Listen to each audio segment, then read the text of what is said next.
In this video, you will learn how to remove a watermark from a photo using AI.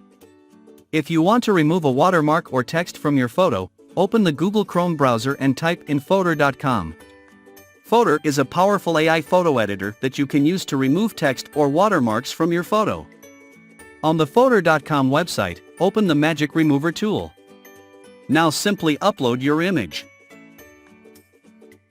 After uploading your image, select the watermark or text using the brush tool. Once done, click on the Start Removing, and the watermark will be removed. Now download your image and enjoy.